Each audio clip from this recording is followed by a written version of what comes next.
नमस्कार, मैं हूं गीतांजलि और आप देख रहे हैं हमारी खास पेशकश दुबई में दे दनादन। आईपीएल 2021 में बुधवार को टूर्नामेंट का 43वां मुकाबला रॉयल चैलेंजर्स बेंगलुरु और राजस्थान रॉयल्स के बीच में खेला गया। अब मैच में आरसीबी के सामने 150 रनों का टारगेट था, जिसे टीम ने 17 गेंद रहते 7 विकेट से जीतकर अपने नाम किया। जीत के साथ ही आरसीबी के 14 पॉइंट्स हुए और टीम प्लेऑफ के काफी करीब पहुंच गई। वहीं हार के साथ ही अंतिम 4 में जगह बनाना अब राजस्थान के लिए नामुमकिन सा हो गया है। टारगेट का पीछा करते हुए ग्लेन मैक्सवेल ने 30 गेंदों पर 50 रनों की नाबाद पारी खेली है और मैक्सवेल का यह लगातार दूसरा अर्धशतक था। तीसरे विकेट के लिए श्रीकर भरत और ग्लेन मैक्सवेल ने 69 रन जोड़े। अर्धशतक की ओर बढ़ रहे भरत 44 पर आउट होकर पवेलियन लौट गए। पवेलियन लौटने से पहले भरत टीम के लिए एक शानदार पारी खेल चुके थे, तो वहीं गेंदबाजी में हर्षल पटेल का जादू एक बार फिर से देखने को मिला। राजस्थान की पारी के आखिरी ओवर में उन्होंने 3 विकेट चटकाए और हर्षल पटेल आईपीएल 14 में अभी तक 11 मैचों में 26 विकेट हासिल कर चुके हैं और एक आईपीएल सीजन में किसी भी भारतीय गेंदबाज द्वारा लिए गए ये सबसे ज्यादा विकेट हैं। साथ ही अगर युजवेंद्र की बात करें चहल की, तो किफायती गेंदबाजी है उनकी और चहल ने 4 ओवर में सिर्फ 18 रन दिए और 2 विकेट अपने नाम कर लिए। इन सभी मुद्दों पर बात करने के लिए हमारे साथ खास मेहमान भी जुड़ेंगे, उनसे भी चर्चा करेंगे। साथ ही आज होने वाला है चेन्नई सुपर किंग्स और सनराइजर्स हैदराबाद के बीच मुकाबले की बात भी करेंगे, लेकिन उससे पहले आइए आपको सुनाते हैं कि कल के मैच के बाद दोनों टीम की तरफ से प्रेस कॉन्फ्रेंस में क्या कुछ कहा गया, फिर चर्चा की शुरुआत करते हैं। और आइए अब चर्चा कर लेते हैं। सबा करीम जी हमारे साथ जुड़े हैं और रितेंद्र सोढ़ी जी को भी हम अपने साथ में जोड़ेंगे। आप मेहमानों को बहुत बहुत स्वागत है। सबा करीम जी, पहला सवाल मेरा आपसे है। 14 पॉइंट्स हो चुके हैं और अगर हम बात करें अब इस पूरे गेम को अगर हम देखें तो इन पॉइंट्स के बाद में क्या लग रहा है, अब आगे क्या नतीजा रहने वाला है इन पॉइंट्स के बाद? क्या कुछ हाथ में ले पाएगी टीम? देखिए, अब तो साफ हो चुका है कि ये जो टॉप की 3 टीमें हैं वो क्वालिफाई कर जाएंगी अब प्लेऑफ्स के लिए। अब जो लड़ाई है वो केकेआर और मुंबई इंडियंस के बीच में ही है चौथे स्पॉट के लिए। कल का मैच काफी इम्पोर्टेंट था आरसीबी के लिए। बहुत ही शानदार जीत उन्होंने दर्ज की। जिस प्रकार से उनकी प्लानिंग रही, जिस तरह से उन्होंने अपने बैटिंग रिसोर्सेज का इस्तेमाल किया, वो देखने लायक था। उन्होंने रेस्ट्रिक्ट कर दिया राजस्थान रॉयल्स को। एक समय तो ऐसा लग रहा था कि राजस्थान रॉयल्स एक बड़ा स्कोर खड़ा कर लेगा, क्योंकि उनको शुरुआत इतनी अच्छी मिली थी। ओवन लुइस और उसके साथ साथ यशस्वी जायसवाल ने बेहतरीन साझेदारी निभाई थी, और उसके बाद मिडिल ऑर्डर उनका कोलैप्स कर गया, जिसकी वजह से वो बड़ा स्कोर खड़ा कर नहीं पाए। विशेष करके दुबई का जिस तरह का विकेट है, वहां पर बल्लेबाजी थोड़ी बहुत आसान हो जाती है। और इतना जो टारगेट सेट किया था राजस्थान रॉयल्स ने, वो काफी था नहीं आरसीबी की स्ट्रॉन्ग बैटिंग के सामने, और इसी वजह से बहुत ही आसान से और बहुत ही इम्पोर्टेंट समय पर जीत दर्ज की आरसीबी ने। चलिए, सोढ़ी जी भी हमारे साथ जुड़ गए हैं। सोढ़ी जी, हर्षल पटेल जो कि एक बेहतरीन गेंदबाजी करते हैं और काफ़ी उनसे जो बेनिफिट है वो भी हमने देखा है, काफ़ी उनकी गेंदबाजी भी इस खेल के दौरान हमने देखी है। इस गेंदबाजी को लेकर क्या कहेंगे आप? जी हाँ, बिल्कुल, बहुत तारीफ करनी होगी हर्षल पटेल की, बिकॉज अगर हम आईपीएल सीजन की बात करते हैं जो अभी तक घटा है दुबई में, Harshal Patel has not put his foot wrong, he has been splendid. बहुत अच्छी बॉलिंग कर रहे हैं, युवा गेंदबाज हैं, जो जारू हैं, और जिस तरह कमिटमेंट नजर आती है अब वो कमाल की है।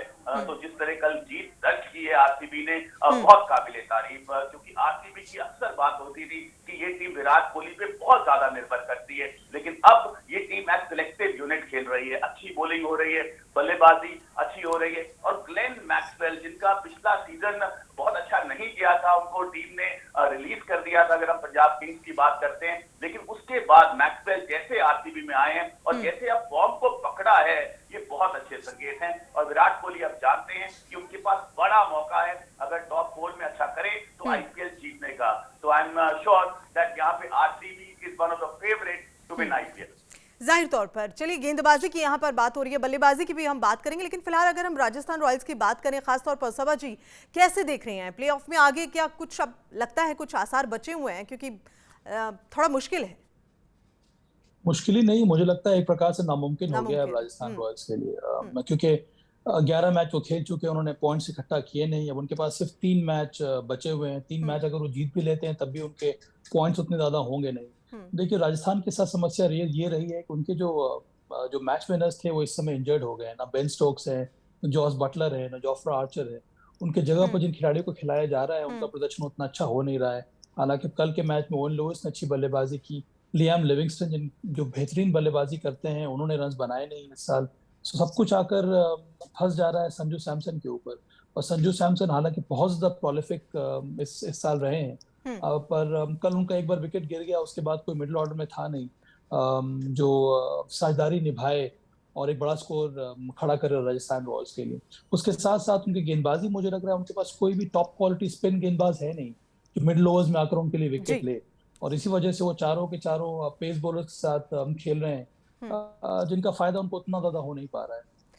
हाँ, वो थोड़ा सा जरूर देखा गया है। बिल्कुल सही कह रहे हैं सबा जी आप। सोडी जी, अगर हम चहल की खास तौर पर बात कर रहे हैं, चहल का जिस तरह से प्रदर्शन रहा है और बेहतरीन एक गेंदबाजी रही है, वो भी विराट के लिए काफी फायदेमंद होने वाली है, लग रहा है आपको?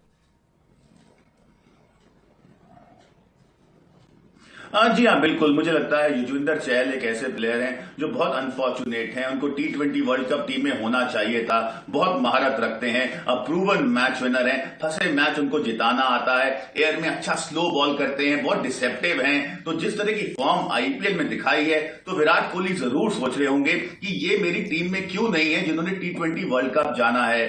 But all said and done, अब तो बस निकल चुकी है। बट जैसे कहा जाता है, स्पोर्ट्समैन को हमेशा मेहनत करते रहना चाहिए, और वही चहल कर रहे हैं। शानदार बॉलिंग कर रहे हैं। जिस तरह बॉल उनके हाथ से रिलीज हो रहा है, ऐसा लग रहा है वो बड़ी फॉर्म में है, बड़ा मोमेंटम उन्होंने हासिल किया हुआ है। तो जी हां, चहल की performance is definitely a silver lining for RCB, और इसीलिए ये टीम अब फेवरेट है जीतने के लिए। क्योंकि चहल की बात करें, हर्षल पटेल, मैक्सवेल, विराट कोहली, ये टीम 11 सब इकट्ठे होकर खेल रहे हैं और सब बड़ी फॉर्म में हैं। अगर देखा जाए अब पूरे इस मैच के दौरान अगर हम देखें सोडी जी, तो कैसे आप देख रहे हैं इस कमबैक को?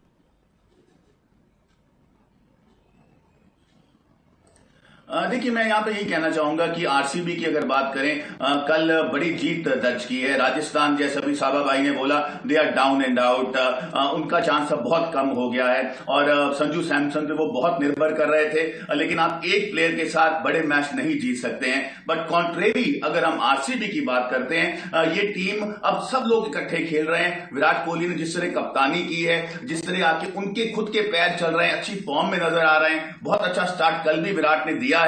जी हां, लंबे रन तो नहीं बना पाए, लेकिन मच नीडेड मोमेंटम अपनी टीम को दिया है। और उसके बाद मैक्सवेल ने आके पूरी बारी को संभाला है। तो जी हां, राजस्थान तो बहुत निराश होगी, लेकिन आरसीबी बहुत खुश होगी, क्योंकि कोई भी टीम इस स्टेज पे मोमेंटम नहीं खोना चाहती है, आप मैच हारना नहीं चाहते हैं। तो बड़े कॉन्फिडेंस के साथ टॉप 4 में पहुंची है आरसीबी। बिल्कुल बिल्कुल, कोई भी मैच हारना नहीं चाहता है, पूरा दमखम दिखा रहे हैं खिलाड़ी। लेकिन अब ये देखना होगा कि विक्ट्री किसके हिस्से आती है। बहरहाल एक बारी हम जो स्कोर्स हैं उस पर भी नजर डाल लेते हैं कि किस तरह से ये स्कोर्स रहे हैं, जो टेबल है वो क्या कह रहा है, एक बार उस पर भी नजर डाल लेते हैं।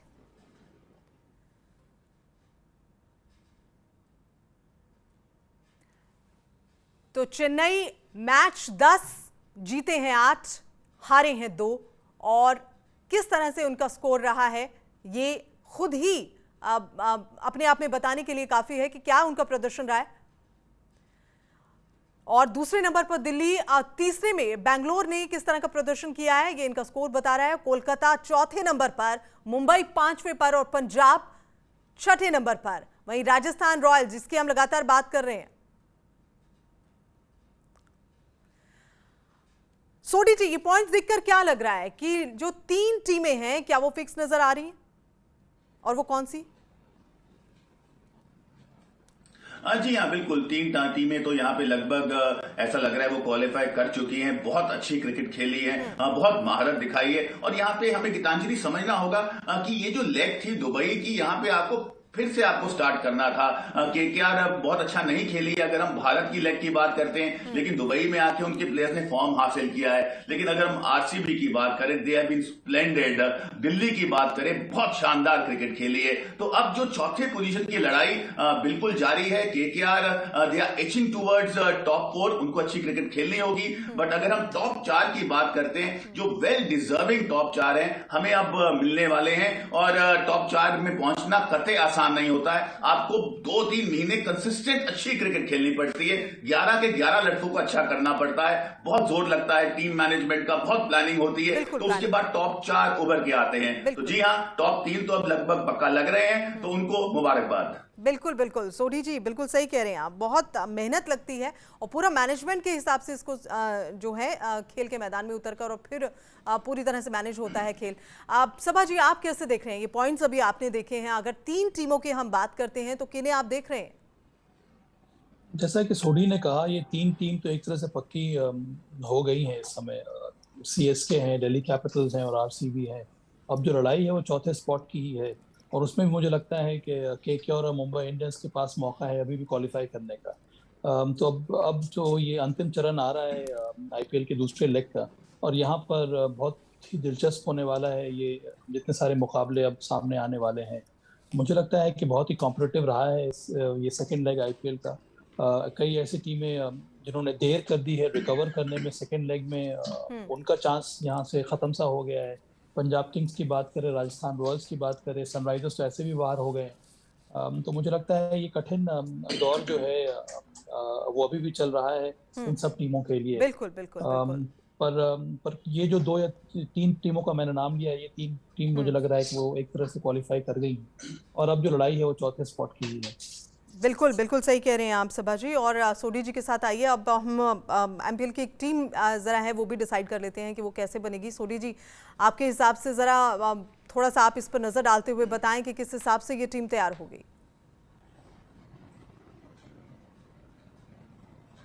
जी हाँ, बिल्कुल। यहाँ पे हम एमपीएल टीम जब बनाते हैं तो सिर्फ आप अंदाजा लगाते हैं कि ये प्लेयर बेस्ट खेल सकते हैं, क्योंकि क्रिकेट अनिश्चितताओं का खेल है। तो अपने एक्सपीरियंस पे हम एमपीएल की टीम बनाते हैं। तो यहाँ पे विकेट कीपर की अगर गीतांजलि बात करते हैं, रिद्धिमान साहब, I think he is a proven match winner, बहुत एक्सपीरियंस है, तो उनका आज लग रहा है कि वो अच्छा खेलेंगे। और बल्लेबाज की अगर हम बात करें, किस तरह से इसे हम इस लिस्ट को डिसाइड करें? बल्लेबाज की, विकेट कीपर की बात करें। जी, गीतांजलि, बड़ा मैच है लेकिन चेन्नई बड़ी फॉर्म में दिखा है। तो यहाँ पे मेरे लिए बल्लेबाज अगर आप मुझसे पूछ रहे हैं तो Faf du Plessis is a man in form. Williamson की बात करें, हैदराबाद के लिए बहुत अच्छी बल्लेबाजी की है। और अगर हम बात करें Ruturaj Gaikwad, he has set the stage on fire, domestic cricketer है, बहुत अच्छा खेले हैं। और यहाँ पे एक लड़का जेसन रॉय, मैच विनर, तो उनका तो टीम में होना बिल्कुल यहाँ पे लगभग तय है और आज उनसे बहुत उम्मीद होगी। और ऑलराउंडर के तौर पर अगर हम देखें तो जी हाँ, ऑलराउंडर तो यहाँ पे एक आदमी जो ये set the stage on fire, Ravindra Jadeja, कमाल की परफॉर्मेंस कर रहे हैं। मोइन अली से बहुत उम्मीद होगी, तो वो भी टीम में रहेंगे। और जेसन होल्डर ऑलराउंडर हैं, तो यहाँ पे उनको आज अच्छा करना होगा अगर उनकी टीम कोई ना कोई मार्क करना चाहती है। और गेंदबाज को अगर आप देखें सोढ़ी जी, किस तरह से इन्हें लिस्ट में कहाँ जगह? गीतांजलि, एक लड़का जिसका आपने भी बहुत नाम सुना होगा, Rashid Khan, he has to be in the list. उनसे बहुत उम्मीद होगी अगर हैदराबाद कुछ भी आज अच्छा करना चाहता है। और दूसरे गेंदबाज Deepak Chahar, he has missed the world cup बस बहुत अच्छा कर रहे हैं अगर हम इस आईपीएल की बात करते हैं। और सिद्धार्थ कौल, डोमेस्टिक क्रिकेटर है, पंजाब से आते हैं, बहुत जुझारू हैं और उन्होंने बहुत अच्छा किया है अभी तक, तो उनसे बहुत उम्मीदें होंगी। कप्तान और जो अगर हम कप्तान के हिसाब से देखें और वाइस कैप्टन के हिसाब से अगर हम देखें तो किसे देख रहे हैं आप? देखिए, चेन्नई ने इतनी अच्छी क्रिकेट खेली है, लगभग उनका टॉप 4 में पहुंचना तय हो गया है। तो फाफ डू प्लेसिस यहाँ पे कप्तान होंगे। और जेसन रॉय जिस तरह पिछले मैच में खेले हैं, बड़ी फॉर्म में हैं, तो वो वाइस कप्तान होंगे इस टीम में। सोढ़ी जी, आप हमारे साथ जुड़े, साथ ही सभा जी, आपने भी अपना कीमती वक्त हमें दिया है, बहुत बहुत शुक्रिया इस वक्त को हमें देने के लिए। तो किस तरह से मैच रहेगा, एक्सपर्ट्स ने क्या कुछ बताया, अभी आपने सुना। और फिलहाल रणयुद्ध में इतना ही, दीजिए इजाजत, नमस्कार।